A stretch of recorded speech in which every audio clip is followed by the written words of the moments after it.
여러분, 얼마 전에 제 지인 김영희 이모님께서 이런 말씀을 하시더라고요. 요즘 세상 참 편해진다고 하는데 우리한테는 뭐가 달라진 게 있나 모르겠어. 정말 공감되는 말씀이죠. 그런데 제가 이번 소식을 듣고 나서 이모님께 바로 전화를 드렸어요. 이모님, 이제 정말 달라집니다 라고 말이죠. 정부에서 발표한 공공서비스 개선 소식을 보고 정말 깜짝 놀랐습니다. 우리 50대 이상 시니어들이 일상에서 겪는 불편함들을 속 시원하게 해결해주는 내용들이 가득하더라고요. 저는 노년행복생활 채널을 통해 여러분께 실생활에 도움되는 정보를 전해드리고 있는데요. 오늘 영상을 끝까지 보시면 교통약자를 위한 국립공원 차량 서비스부터 학자금 대출 주말 신청, 전기안전 119 서비스 확대, 건강보험료 정산 간소화, 코레일 좌석, 변경 서비스까지 우리 생활을 획기적으로 바꿔줄 33가지 개선사항을 모두 알 수 있습니다. 특히 어떤 서비스가 언제부터 시작되는지 구체적인 일정과 신청 방법까지 자세히 알려드릴게요.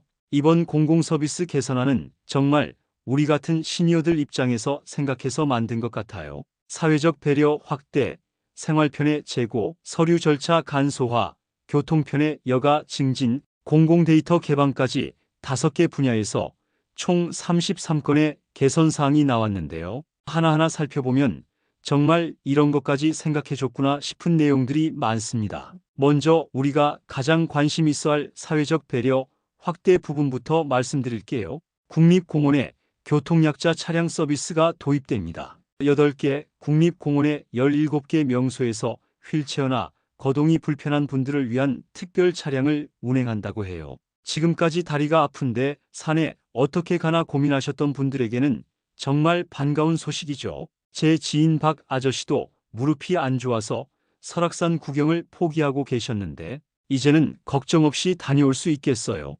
전기안전 119 서비스도 확대됩니다. 기존에는 65세 이상 독거노인과 저소득층만 이용할 수 있었는데 이제 임산부, 다자녀 가구까지 대상이 늘어났어요. 집안 전기 문제로 고민하시는 분들 많으시죠? 콘센트에서 타는 냄새 날 때, 전등이 자꾸 깜빡일 때 이제는 부담 없이 도움을 요청할 수 있습니다. 정말 놀라운 건 대신 신청 서비스예요. 도시가스 요금 경감 혜택을 받을 수 있는데 신청을 안 하신 분들을 직접 찾아서 안내하고 아예 대신 신청까지 해준다고 합니다. 복잡한 서류 작성 때문에 포기했던 혜택들 이제는 걱정 없겠네요. 사회복지시설 승강기 검사 수수료 감면도 마찬가지로 미신청자를 찾아서 안내해 준다고 하니까 정말 세심한 배려라고 생각합니다. 이제 생활편의 재고 부분을 살펴볼게요. 한국장학재단 학자금 대출 신청을 주말과 공휴일에도 할 수 있게 됩니다. 우리가 학자금 대출이 무슨 상관이야 하실 수도 있는데요. 손자, 손녀 대학 등록금 때문에 고민하시는 분들 많으시잖아요. 평일에 일하는 자녀들 대신 할아버지, 할머니가 신청하러 가는 경우도 많고요. 이제는 토요일, 일요일에도 편리하게 신청할 수 있어서 정말 좋은 변화입니다. 폐가전 배출 수거함도 확대된다고 해요. 오래된 냉장고나 세탁기 버릴 때 어디다 가져가야 할지 몰라서 골치 아팠던 경우 많으시죠? 이제는 가까운 곳에 수거함이 늘어나서 훨씬 편해집니다. LH 전세임대 처리 기간이 3-4주에서 1주로 단축됩니다. 주거 문제로 고민하시는 분들에게는 정말 반가운 소식이에요. 기다리는 시간이 줄어든다는 건 그만큼 빨리 해결책을 찾을 수 있다는 뜻이니까요. 가족 건강정보 공유 서비스도 새로 생겼어요. 부모님과 자녀 간에 건강정보를 공유할 수 있게 되는 건데요. 멀리 사는 자녀들이 부모님 건강 상태를 실시간으로 확인할 수 있고 응급 상황에도 빠르게 대응할 수 있겠죠. 서류와 절차 간소화 부분은 정말 획기적입니다. 국민건강보험공단에서 프리랜서 건강보험료 정산할 때 소득 증빙을 국세청 정보와 자동으로 연계한다고 해요. 복잡한 서류 준비하느라 스트레스 받을 일이 줄어드는 거죠. 국가 자격증 발급할 때도 사진을 신분증 사진과 연계해서 별도로 준비할 필요가 없어집니다. 이런 작은 변화들이 모여서 우리 생활을 훨씬 편리하게 만들어주는 거예요. 국민연금 증명서를 해외에 제출할 때 받는 공증도 이제는 온라인으로 가능합니다. 해외에 거주하는 자녀들 때문에 서류 준비하시느라 고생하셨던 분들 많으시죠?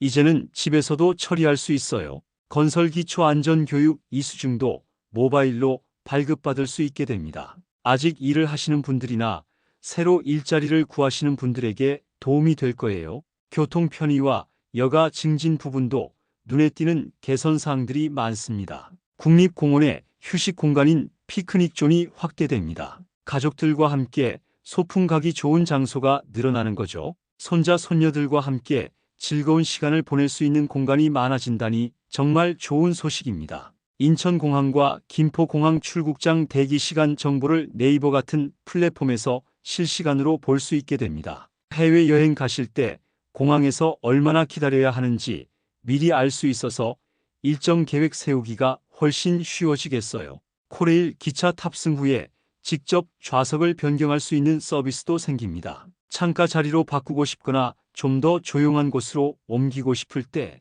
승무원 불러서 부탁할 필요 없이 본인이 직접 처리할 수 있어요. 고속도로 미납 통행료를 수납할 수 있는 편의점도 확대됩니다. 하이패스 문제로 통행료를 못 낸 경우 은행 가지 않고도 가까운 편의점에서 처리할 수 있게 되는 거죠. 공공데이터 개방 분야에서도 우리에게 도움되는 서비스들이 늘어납니다. 농어촌 공사에서 제공하는 농지정보 서비스에 실거래 정보와 토양 특성 정보가 추가됩니다.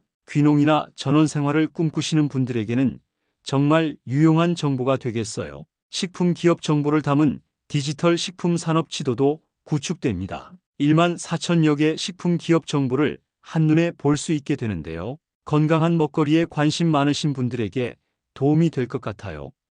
신용보증기금에서는 기업 탄소 배출 정보를 빅데이터로 제공한다고 합니다. 환경 문제에 관심 있으신 분들이 참고할 수 있는 자료가 되겠죠. 이렇게 많은 공공서비스 개선 사항들을 보니까 정말 우리 일상생활이 많이 편해질 것 같아요. 정부에서도 이런 과제들을 차질 없이 실행하도록 지원하고 성과를 주기적으로 점검해서 공공기관 경영평가에 반영할 계획이라고 합니다. 앞으로도 서비스 알리오 같은 국민 제안을 통해서 신규 개선 과제를 계속 발굴하고 AI 같은 디지털 분야 개선 과제도 추가로 만들어낼 예정이라고 해요. 우리가 불편해하는 점들을 계속해서 개선해 나가겠다는 의지를 보여주는 것 같습니다. 제가 이 소식을 듣고 나서 주변 지인들에게 알려드렸더니 반응이 정말 좋더라고요. 특히 무릎이 안 좋으셔서 여행을 포기하고 계셨던 분들이 이제 국립공원도 구경할 수 있겠네 하시면서 정말 기뻐하셨어요. 복잡한 서류 때문에 포기했던 혜택들도 이제는 대신 신청 서비스 덕분에 받을 수 있게 되니까 세상이 참 좋아졌다는 말씀을 많이 하시더라고요. 물론 이런 개선 사항들이 실제로 우리 생활에 적용되려면 시간이 좀 걸릴 수도 있어요. 하지만 정부에서 이렇게 구체적으로 발표한 이상 빠른 시일 내에 시행될 가능성이 높다고 봅니다. 여러분도 이런 공공서비스 개선 사항들 중에서 본인에게 필요한 부분이 있으시면 미리 관련 기관에 문의해 보시는 것도 좋을 것 같아요. 언제부터 시작되는지, 어떻게 신청하는지 미리 알아두시면 더 빠르게 혜택을 받을 수 있을 거예요. 정말 우리나라 공공서비스가 많이 발전하고 있다는 게 느껴지네요. 예전에는 관공서 가면 복잡하고 불친절하다는 인식이 많았는데 이제는 국민들의 편의를 최우선으로 생각하는 방향으로 바뀌고 있는 것 같아요. 특히 우리 시니어들을 위한 배려가 많이 늘어나고 있어서 정말 다행이라고 생각합니다. 교통약자 차량 서비스나 전기안전 119 서비스 확대 같은 건 정말 우리에게 꼭 필요한 서비스들이잖아요. 오늘 말씀드린 공공서비스 개선 사항들 중에서 여러분이 가장 관심 있는 부분은 무엇인지 댓글로 알려주세요. 그리고 실제로 이런 서비스를 이용해 보신 경험이 있으시면 후기도 함께 나눠주시면 다른 분들에게 많은 도움이 될 것 같아요. 다음 영상에서는 이런 공공서비스들을 실제로 어떻게 신청하고 이용하는지 구체적인 방법들을 알려드릴게요. 그러니까 구독과 알림 설정 잊지 마시고 앞으로도 노년행복생활 채널에서 유용한 정보들 많이 받아가세요. 오늘도 시청해 주셔서 감사합니다.